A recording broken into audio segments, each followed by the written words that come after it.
a escudriñarla con la guía de tu Espíritu.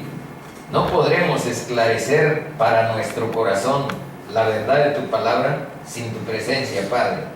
Sé tú el que nos guíe, el que nos redarguya y el que nos esclarezca, que nos revele tu palabra. Te lo pedimos por Jesús, Señor. Amén. Bueno, estamos en un tema un poco complicado. Yo aquí platicaba con mi esposa que qué tal si las ausencias percibibles en este lugar en comparación con el jueves anterior se deben al tema que empezamos. Es un tema de los que ningún predicador, ningún maestro quiere tomar en cuenta, pero nosotros vamos verso a verso y no tenemos por qué quitar algo porque nos parezca un tanto incómodo. Entonces, ese es el gran mérito de Calvary Chapel, en el sentido de tratar no solo de temas, de tópicos, sino de leer verso a verso la Biblia y tratar de entender los temas, tratar de entender los asuntos, tratar de entender la palabra de Dios en su justa apreciación. Ese es parte de los valores de Calvary Chapel que hay necesidad de fortalecer. Leer la Biblia verso a verso y no sacar cosas porque nos parecen incómodas. Entonces, estamos en ese reto, estamos en ese desafío, porque del 5 al 11 Hechos, pues ya ven lo que pasó con Ananías, ya ven lo que pasó con Safira, su esposa. Bueno, pero ahora vamos a tratar de situar por qué sucedió eso. Habíamos empezado este tema la sesión anterior.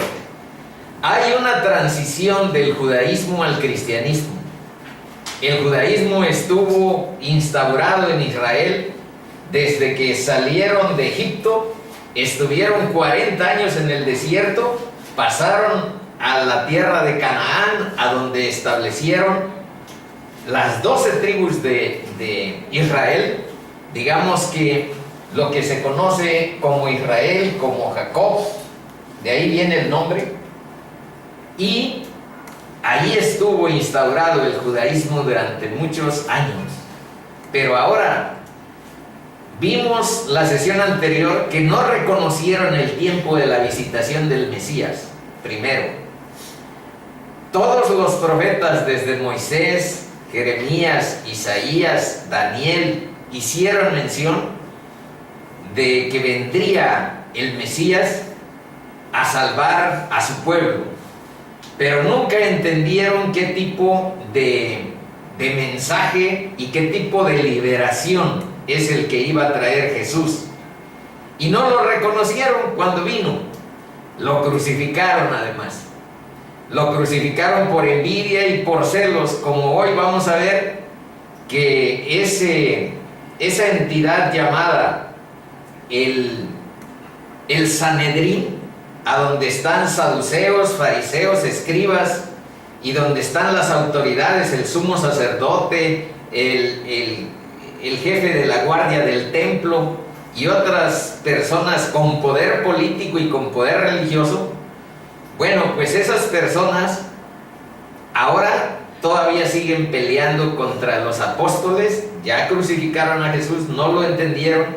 Él no vino a liberarlos del yugo de los romanos. Él vino a liberar a ellos y a nosotros de dos cosas importantes. Uno, liberarnos del pecado. Dos, liberarnos de la muerte. ¿Y qué más qué queremos los seres humanos? Liberarnos de esas cosas. No entendemos, mientras nuestro corazón no lo cambie, bien el peso del pecado, pero sí entendemos muy bien el peso de la muerte, y a nadie está preparado para ella, y liberarnos de ese peso fue la gran obra que Jesús hizo en la cruz, y en su resurrección, liberarnos de la muerte. Pero eso nunca lo entendieron. Bueno, no reconocieron el tiempo de su visitación, ya vimos. El templo, ya dijimos que Jesús incluso sacó a los mercaderes y dijo: oigan, ustedes han hecho de la casa de oración de mi Padre, oración para todas las naciones, un mercado, y en otra ocasión dijo una cueva de ladrones. Eso hicieron del templo. Y de la religión leímos, yo creo que hasta con cierto exceso, muchos versos del capítulo 23 de Mateo, a donde puras expresiones de juicio contra los fariseos, contra los escribas, por su hipocresía, por estar procurando aparentar frente a los demás como cementerios limpios por fuera, que por dentro están llenos de hueso y pestilencia. Hipócritas, una y otra vez lo dice. Les queda de tarea que lean el capítulo 23 de Mateo y sepan cuál es la postura del cristianismo respecto a la religión. En la realidad, el cristianismo no es una nueva religión. El cristianismo es una forma de vida, de seguir a Jesús y de tener como sentido de nuestra vida el obedecer su palabra, sus mandamientos, y el vivir en su iglesia, en su conglomeración, en su asamblea, procurando hacer siempre su voluntad. Bueno, sin embargo, si se refieren a acercarnos a Dios o buscar acercarnos a Dios en grupo, pues será una religión, si ustedes a eso se refieren. Pero ritos, normas, reglas, etcétera, muchas leyes no tiene.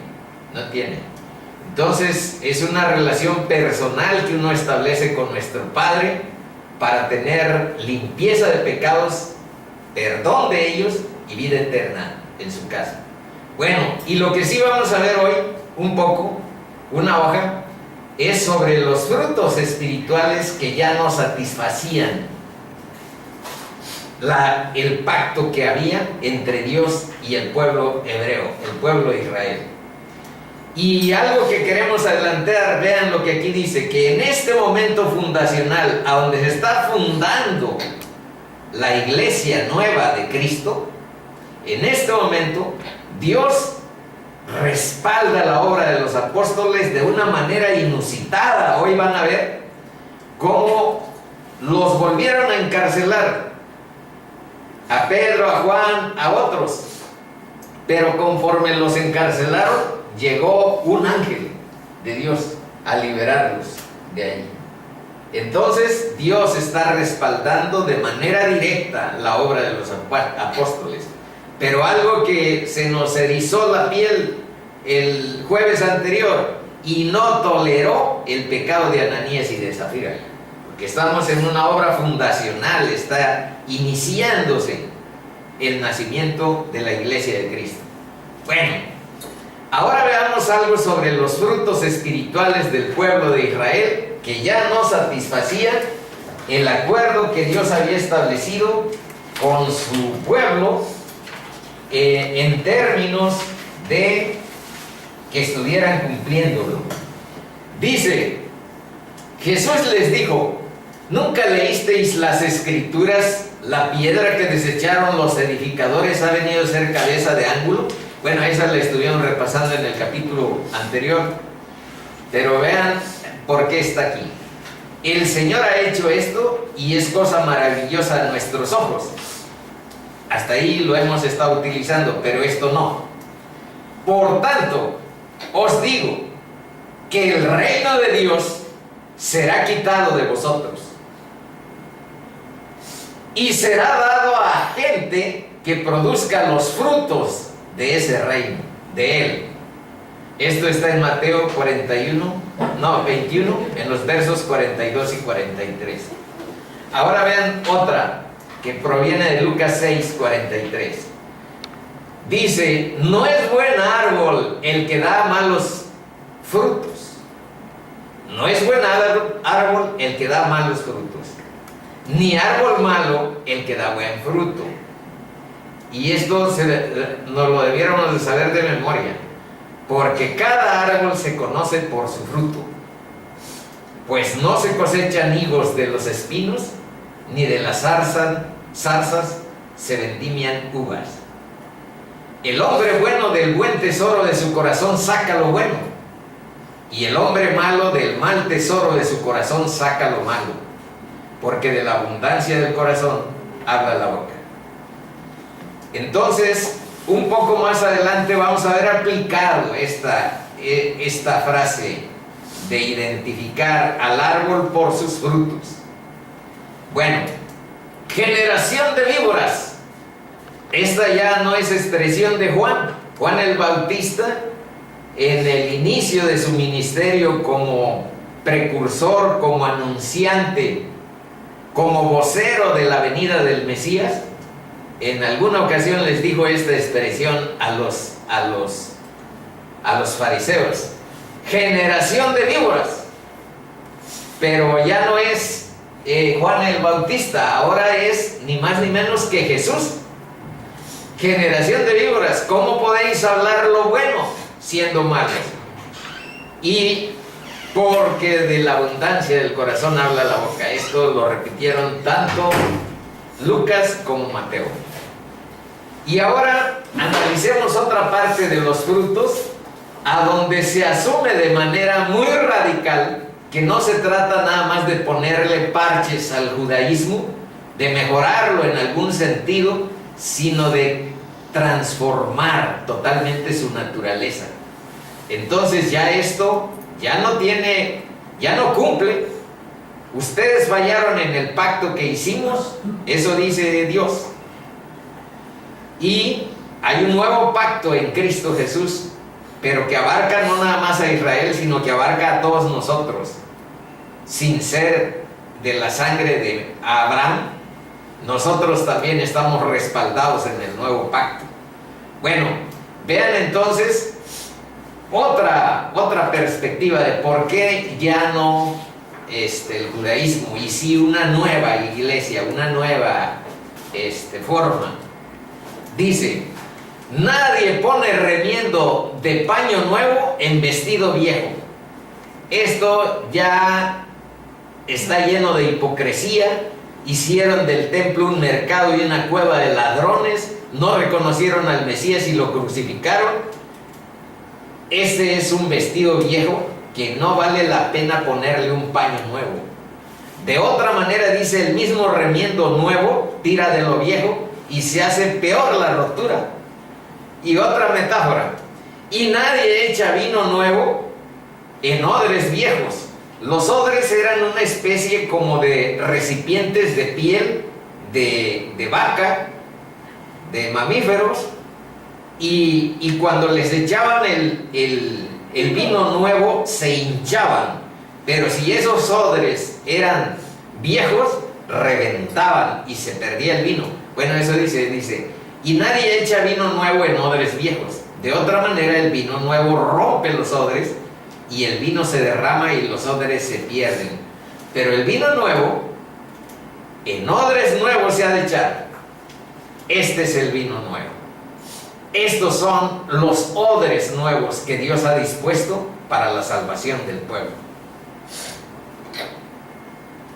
Bueno,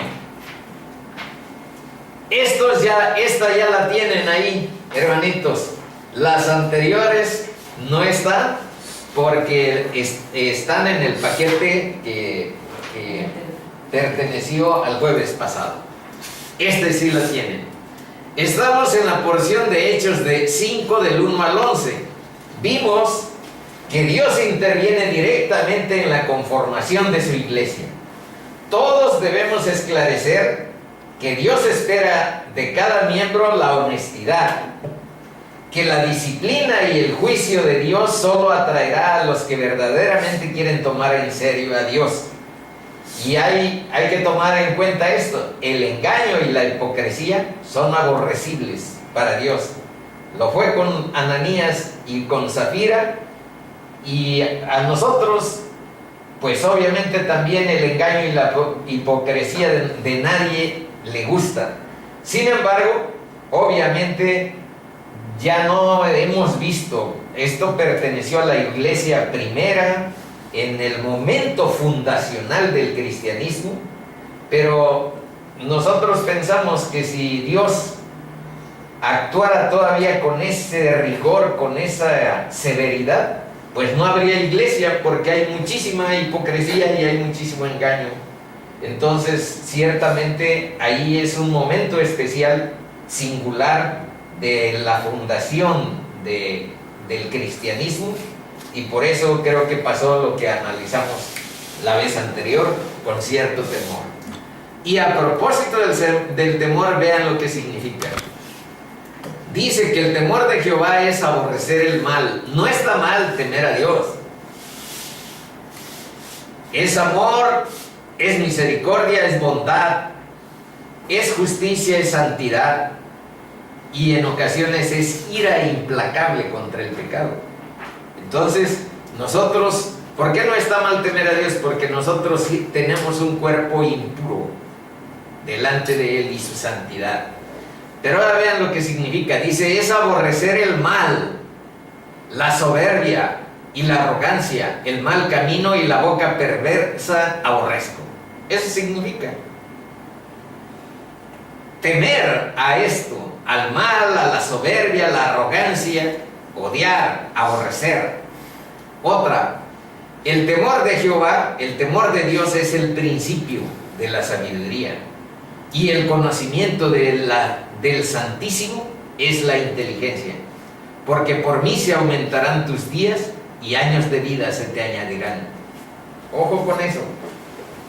Por mí se aumentarán tus días y años de vida se te añadirán. Y yo sé que así es. Bueno, dice, la Biblia no otorga a nadie el derecho de mantener una actitud de orgullo, de altivez, de vanidad jocosa. Está totalmente descartado de la perspectiva bíblica que alguien diga, yo merezco la salvación, yo merezco la salvación, yo merezco la consideración de Dios. No. Yo tengo razón. Ya dijimos en alguna ocasión que es la Biblia la que merece nuestra confianza, nuestra fe, nuestra dedicación. Pero pensar que nuestra sabiduría puede altercar con la de Dios es algo soberbio.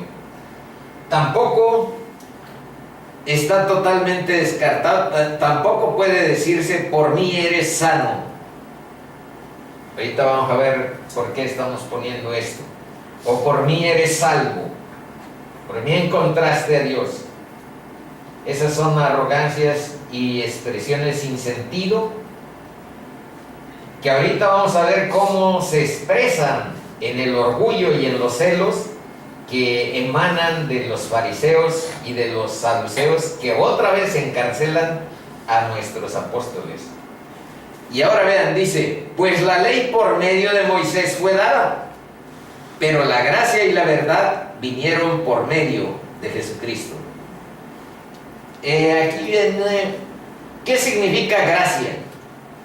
Creo que no se los puse. Rápido.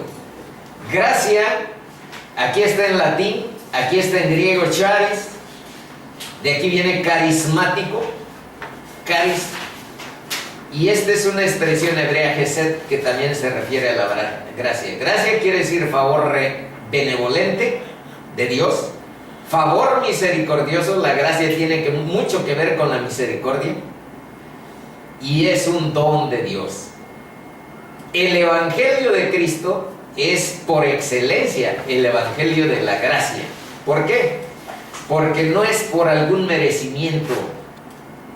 Por eso pusimos aquí esto de, no es porque lo merezcamos, no es porque tengamos razón, no es porque nosotros tengamos algún peso en el plan divino. Es por la gracia. El perdón de pecados, la justificación y la santificación no es por ningún merecimiento, es por la gracia, y opera desde dentro, desde un corazón transformado. Esto sí ya está. Dice, en esto, hermanitos, podemos aprender una de las lecciones más importantes que cuando uno está estudiando la Biblia sí necesita. Así es que les pido mucha atención para este momento. Dice que cuando encontramos dos verdades que para la mente humana son irreconciliables, nuestra tendencia es a intentar rechazar una de ellas. ¿A qué se refieren esas dos verdades? Aquí hay unos ejemplos. Aquí hay una verdad, aquí hay una doble verdad. ¿Cristo es Dios o Cristo es hombre? La Biblia dice que Cristo es Dios, 100% Dios. Pero la Biblia también dice que Cristo es hombre, 100% hombre. Bueno, aquí está, si estamos aprendiendo apenas a estudiar la Biblia, aquí hay dos verdades irreconciliables, porque nuestra cultura nos dice, oye, o es Dios o es hombre, pero no puede ser las dos cosas. Y cuando estamos frente a estos dilemas, tengan mucho cuidado, porque cuando rechazamos una de esas verdades, se genera vana palabrería, razonamientos vanos y apostasía. Les digo que hay una religión a la que Noemí y yo fuimos a primera instancia, cuando Dios cambió mi corazón. Nos fuimos con los testigos de Jehová y descubrimos que para ellos no hay Espíritu Santo como Dios, y tampoco Cristo es Dios. Lo tratan como algo, como un hombre inteligente, como un hombre muy culto, como un hombre muy bueno, etc. Pero no Dios encarnado. Y eso es apostasía. ¿Y por qué lo tienen así? Pues porque no lograron juntar esto. ¿Y quién va a poder lograr eso? Lo que tenemos que aprender es, en vez de ver realidades confrontadas, ver que son realidades paralelas. Y acostumbrarnos a verlas así. Y no es fácil. No es fácil.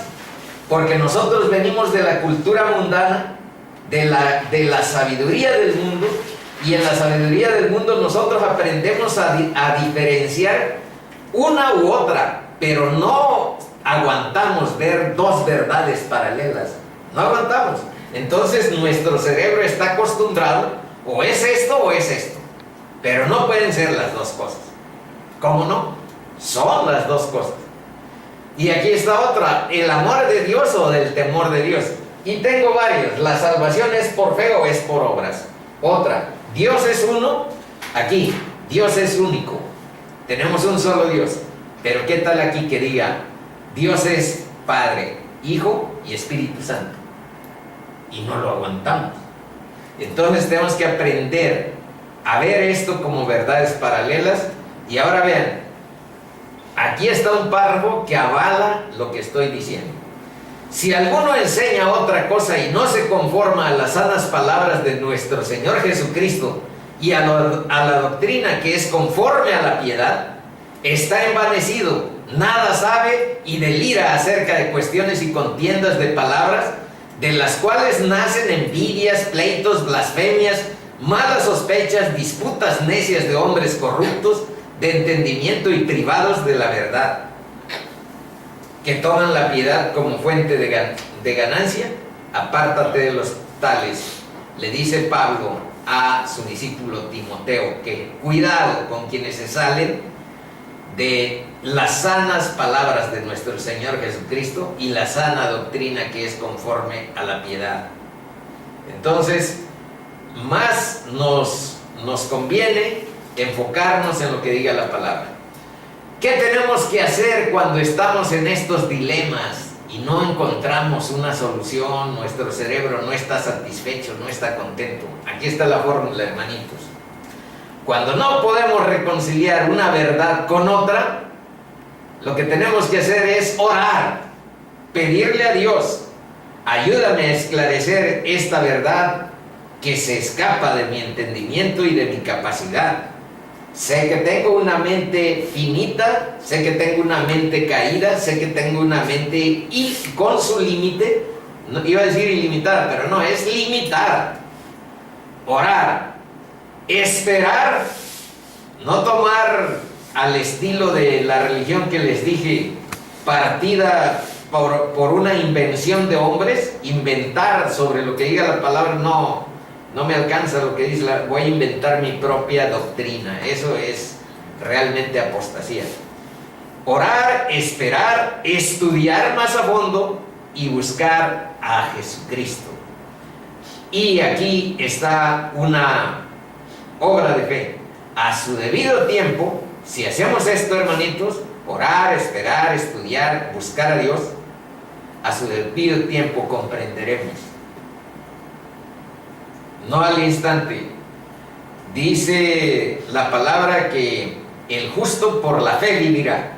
Es un acto de fe a que orando, esperando, estudiando y buscando a Dios vamos a resolver los dilemas de la palabra que en muchas ocasiones nos ponen en retos, en desafíos que no siempre logramos resolver fehacientemente. Bueno, dice la Biblia es la única lámpara, la única luz, el único timón y la única brújula. Sea Dios veraz y todo hombre mentiroso. Romanos 3, 4. No somos los únicos que tenemos dudas. No somos los únicos que atravesamos valles de confusión. No somos los únicos que nos enfrentamos a interrogantes que trascienden nuestra comprensión. Las verdades de Dios son mucho más grandes que nuestra capacidad para resolver con nuestra mente finita, nuestra mente caída y limitada. Necesitamos revelación de Dios, necesitamos la obra sobrenatural de Dios en nuestra vida, necesitamos su intervención por el Espíritu. Bien, hermanos, eso es sobre el capítulo 5 en la porción del 1 al 11 que empezamos la semana anterior. Pero ahora vamos a ver del 12 en adelante, a ver hasta dónde llegamos. Esta parte tiene otras características. 12. Y por la mano de los apóstoles se hacían muchas señales y prodigios en el pueblo, y estaban todos unánimes en el pórtico de Salomón. De los demás, ninguno se atrevía a juntarse con ellos, mas el pueblo los alababa grandemente. Ahora vamos a repetir. Por la mano de los apóstoles se hacían muchas señales y prodigios en el pueblo, y estaban todos unánimes en el pórtico de Salomón, unidos, juntos, fraternos, generosos. De los demás, aquí es de los escribas, de los saduceos, de las autoridades, ninguno se atrevía a juntarse con ellos, mas el pueblo los alababa grandemente. Y los que creían en el Señor, ¿ven?, a pesar de lo que pasó con Ananías y su esposa, y los que creían en el Señor aumentaban más. No sucedió eso en nuestra congregación, porque ahora no aumentó, sino que disminuyó. A lo mejor algún impacto tuvo ese mensaje, pero eso se lo dejamos a Dios. Aumentaban más, gran número así de hombres como de mujeres, tanto que sacaban los enfermos a las calles. Vean lo que sucedía. Esto es impresionante.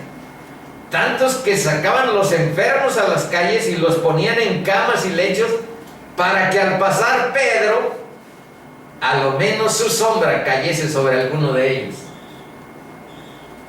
Y aún de las ciudades vecinas, muchos venían a Jerusalén, trayendo enfermos y atormentados de espíritus inmundos, y todos eran sanados. 12. Se hacían muchas señales y prodigios en el pueblo, y estaban todos unánimes. ¿Quiénes cuentan con el respaldo de Dios? Aquí dice que quienes basan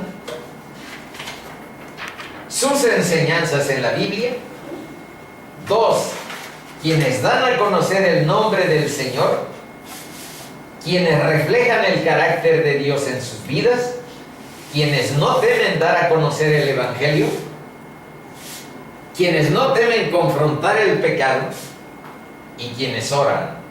Esas son algunas de las características de la iglesia primitiva, que tiene claramente el respaldo de Dios constante y sonante en el día a día. ¿Qué señales y prodigios se hacían? Ya se hablaron ahí de sanidades, liberación de poderes demoníacos y bendiciones inusuales. Pero ahora mi pregunta es: ¿ustedes qué creen? ¿Habrá actualmente ciertos poderes demoníacos que estén interviniendo en el comportamiento de la gente? ¿O ya es cosa del pasado? Bueno, aquí vamos a ver algunos. Pero la palabra dice claramente que sí hay. Pero vamos a ver en qué formato se dan. Aquí está uno: avaricia, codicia y envidia. Hay muchas personas neuróticas en el mundo actual que estallan, que tienen una actitud despótica respecto a vecinos, esposa e hijos, y que viven al borde de la histeria y de cierta locura. También hay demencia senil. Vean en la Biblia cómo Moisés y muchas personas llegaron a 120 años con la mente clara, ordenada, enfocada, lúcida. Y actualmente encontramos a viejitos que tienen 70 o 60 años y que de pronto ya trastabilla el proceso de la mente. La demencia senil podría ser una forma en que hay esto que les estamos diciendo. Alzheimer también, abortos, violencia, todo lo que por ahí ustedes conocen de criminalidad está inspirada en cierta forma. La pornografía y todo el homo videns, que quiere decir una persona que solamente procesa información por medio de imágenes. Los divorcios, la separación, el matrimonio conflictivo, tiene el aliento en esos poderes. El alcoholismo. Vean ustedes a alguna persona presa del alcoholismo y veremos en cierta forma la presencia del mal en su vida. Y vean lo que dice Juan 5:19. Sabemos que somos de Dios y el mundo entero está bajo el maligno. Ahora una pregunta, hermanitos. Esta pregunta va a atravesar toda la sesión de hoy. A ver qué respuesta tendrían ustedes así. ¿Por qué los seres humanos no somos capaces de formar una sociedad justa, una sociedad libre, una sociedad en paz? ¿Por qué? Nunca hemos podido.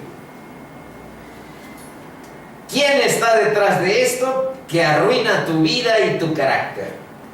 Obviamente hay fuerzas del mal. Pero aquí vamos a ver a esta pregunta una aproximación humana. ¿Por qué los seres humanos no somos capaces de formar una sociedad justa, libre y en paz? ¿O somos incapaces?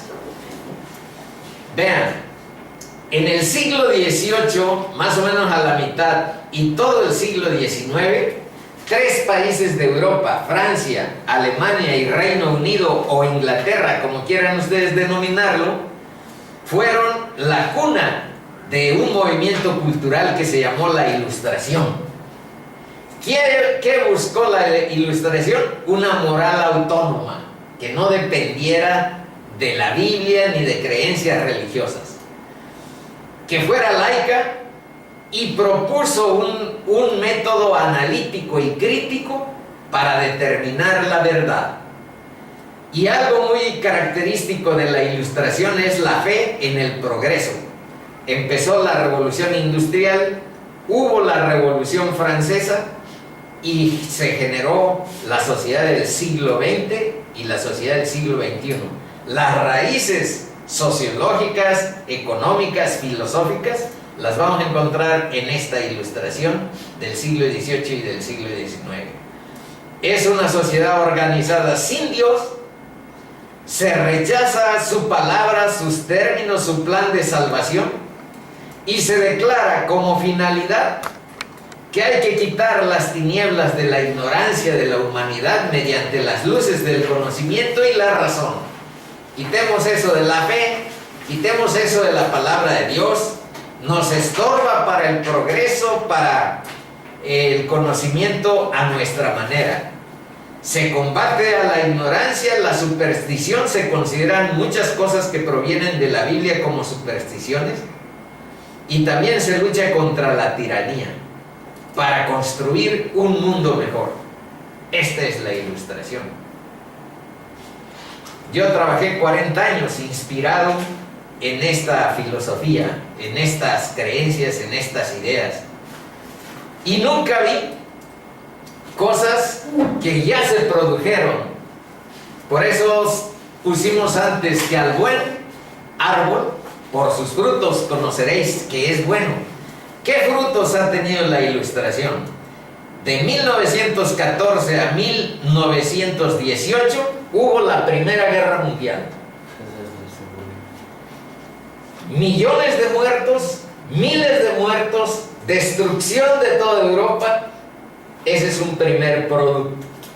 Pero de 1938 a 1945, la Segunda Guerra Mundial, de donde están tomadas estas fotos. La Segunda Guerra Mundial, que costó más o menos 60 millones de muertos. Imagínense, 60 millones de muertos. Por sus frutos los conoceréis. Y aquí dice que ciertamente tenemos tecnología y tenemos ciencia. Entonces, la ilustración ha producido esto. Reconozcámoslo, nos hemos beneficiado también de este avance. Somos también imagen de Dios todos, y como imagen de Dios hemos creado maravillas. Tenemos más recursos y democracia. Tenemos muchas religiones y cultura ecológica. Hay gente metida en los océanos que anda salvando ballenas. Hay gente metida en la selva que anda salvando especies por su cultura ecológica. Tenemos a la nueva era. Ahorita no voy a hablar mucho de la nueva era, pero un día me gustaría que lo enfocáramos. Es una aparente religión que saca algo de cristianismo, algo de budismo, es un eclecticismo fútil, pero que termina en algo engañoso y absolutamente diabólico. Bueno, pero entonces, ¿cuál es el problema? Si tenemos ciencia, tecnología, recursos, democracia, religiones, nueva era. Eso queremos que vean. Jeremías dice que engañoso es el corazón más que todas las cosas, y perverso. ¿Quién lo conocerá? Y al hombre dijo: esta es una maldición de Dios después del pecado. Y al hombre dijo: por cuanto obedecisteis a la voz de tu mujer y comiste del árbol de que te mandé diciendo no comerás de él. Vean por qué suceden todas estas cosas. Maldita será la tierra por tu causa. O sea, desde el inicio de esta. El pecado tiene una maldición sobre el mundo. Con dolor comerás de ella todos los días de tu vida. ¿Y por qué creen que vino Cristo?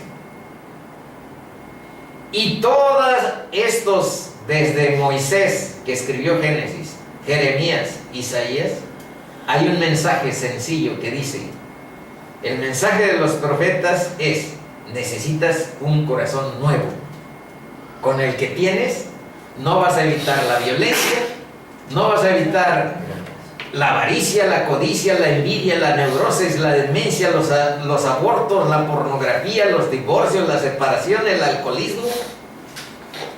Necesitas un corazón nuevo. Ese es el mensaje. Bueno, 13, versículo 13. De los demás ninguno se atrevía a juntarse con ellos, mas el pueblo los alababa grandemente. Los que eran simples curiosos es posible que huyeran asustados. Solo los creyentes auténticos aceptaron el riesgo de quedarse y creer a Dios e identificarse públicamente con Jesús. Y la reputación y crecimiento de la iglesia aparecen vinculados. Una iglesia santa es una iglesia que crece. Nadie podía negar el respaldo de Dios y la valentía de los que la estaban guiando. Y estas son unas conclusiones de estos primeros versículos. El mundo necesita ver la presencia de Dios en nuestras vidas. El mundo necesita ver nuestra valentía al hablar de ese Dios que creemos. Hoy el mundo necesita ver la pureza en la iglesia. Tolerar los vicios, la ambición egoísta y carnal de los miembros de la iglesia. Hay muchos ambiciosos que piensan que la palabra de Dios es para hacernos ricos, manipulando las emociones de la gente para sacar de ahí dinero y provecho. Dice que eso es promover la ruina de la iglesia y de nosotros mismos, porque si la iglesia como cuerpo de Cristo no está operando eficazmente, pues entonces hay almas perdidos, hay condenación, hay infierno. ¿Por qué? ¿Qué vía más rápida hay para depravar y destruir a la iglesia que la depravación de sus miembros? La iglesia tiene la función de ser el santuario de Dios y no una mezcla de luz con tinieblas. Y hay una cita que sintetiza lo que anteriormente mencionamos. Primera de Pedro 2:9 dice: mas vosotros sois linaje escogido, real sacerdocio, nación santa, pueblo adquirido por Dios, para que anunciéis las virtudes de aquel que os llamó de las tinieblas a su luz admirable. La vez pasada les decía que eclesia es la iglesia y eclectos son escogidos, selectos, y les decía que todos ustedes en algún sentido somos escogidos por Dios, nomás que no les mencioné que Dios nos eligió antes de la fundación del mundo. La Biblia dice que no nos conocía, no sabía que si íbamos a portarnos A o si nos íbamos a portar B. Nos eligió antes de la fundación del mundo. Esa es la elección de Dios. Bueno, ahora dice que la membresía y la expectación de milagros entre los primeros cristianos que sí crecían. Vamos a revisar una de las cosas que dice Santiago de lo que tenemos que hacer cuando alguien está enfermo. ¿Está alguno enfermo entre vosotros? Llame a los ancianos de la iglesia y oren por él, ungiéndole con aceite en el nombre del Señor. Y la oración de fe salvará al enfermo, y el Señor lo levantará. Y si hubiera cometido pecados, le serán perdonados. ¿Quién sabe si hayan practicado eso? Pero es recomendable que sigamos la palabra en esta proporción. Claro que no necesitamos demeritar el trabajo de la medicina, los avances que están a nuestra disposición al respecto, pero hay que ir primero a la oración con nuestro Dios y por supuesto rogarle que nos dé sabiduría y entendimiento para tomar decisiones, y si en oración encontramos que es mejor poner en las manos de un médico nuestra sanación, ¿por qué no hacerlo? ¿Por qué no hacerlo? Pero hay que ir primero con nuestro Creador, porque Él tiene nuestro diseño. Ningún médico sabe más ni siquiera de lo que tú sabes respecto a tu cuerpo. Fíjense bien lo que les digo. con el respeto a los médicos. Pero ¿por qué creen que le preguntan a uno muchas cosas acerca de tus hábitos? Porque de ti tú sabes más. Tus costumbres, tus tendencias, tus maneras de ser, las conoces más bien tú. Y por eso con tu Creador hay una posibilidad primordial de encarar esto. Ahora en el 15 dice que sacaban los enfermos a las calles y los ponían en camas y lechos para que al pasar Pedro, a lo menos su sombra cayese sobre algunos. Dice que parece muy extravagante eso, que alguien pudiera ser sanado con el toque de una sombra, pero sí sabemos. Pero sí se aliviaba, ¿no? Bueno, ve lo que dice, pero sabemos que el toque de la ropa de Jesús, ese sí sanó a una mujer. No había nada mágico en la ropa, pero era una manera en que su fe fue mostrada. A la vez no había poder en la sombra de Pedro, en sí. Pero había poder cuando una persona creía en Jesús para sanarlos. Y el pase de la sombra de Pedro pudiera haber ayudado a algunos a creer. ¿A dónde se dice lo de Jesús que es con el toque de la ropa? No lo voy a leer todo porque está muy grande. Está en Lucas 8, 43 a 48. Es cuando una persona que tenía flujo de sangre, aquí dice, entonces Jesús dijo, voy a leer una parte, y que había gastado en médicos todo cuanto tenía y por ninguno había podido ser curada. Se le acercó por detrás y tocó el borde de su manto, y al instante se detuvo el flujo de sangre y fue descubierto.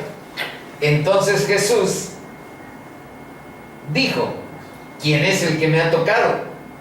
Y negando todos dijo Pedro y los que con él estaban, maestro, la multitud te aprieta y oprime y dices, ¿quién es el que me ha tocado? Pero Jesús dijo, alguien me ha tocado, porque yo he conocido que ha salido poder de mí. Entonces cuando la mujer vio que no había quedado oculta, vino temblando y postrándose a sus pies le declaró delante de todo el pueblo por qué causa le había tocado y cómo al instante había sido sanada. Y él le dijo, hija, tu fe te ha salvado, ve en paz. El amoroso Dios que tenemos. Bueno, vamos a otra porción importante. Vamos a ir Hechos 5, 17 al 26. Dice, entonces, levantándose el sumo sacerdote y todos los que estaban con él, esto es la secta de los saduceos, se llenaron de celos y echaron mano a los apóstoles y otra vez, para variar un poco, y los pusieron en la cárcel pública.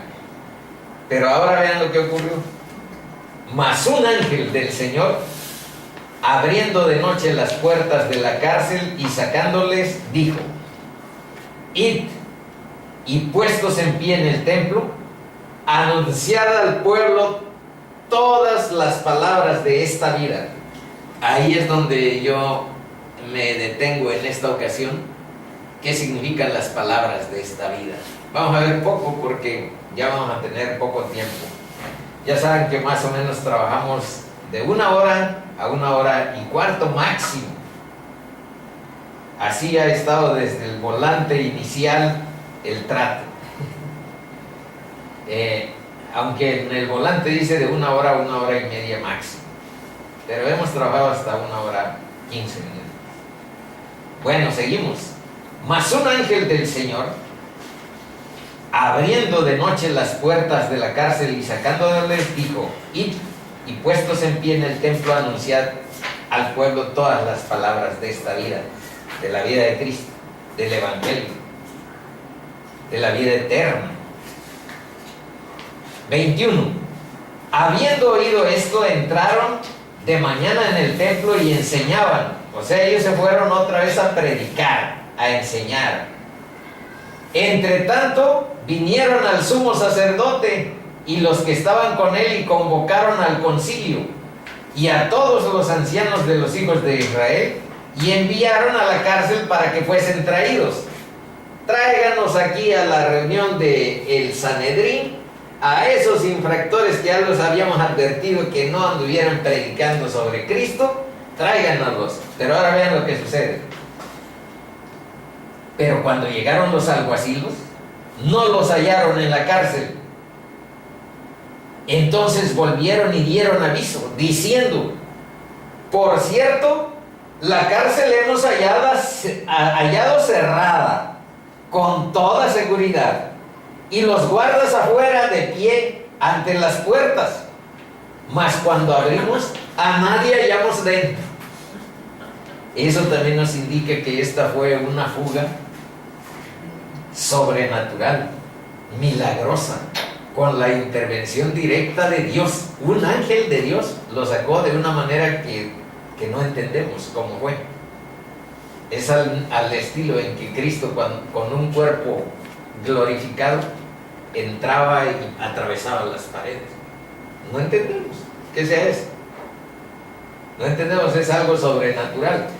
La vida de los cristianos está lleno de la presencia de lo sobrenatural. Sépanlo, hermanitos, con toda claridad.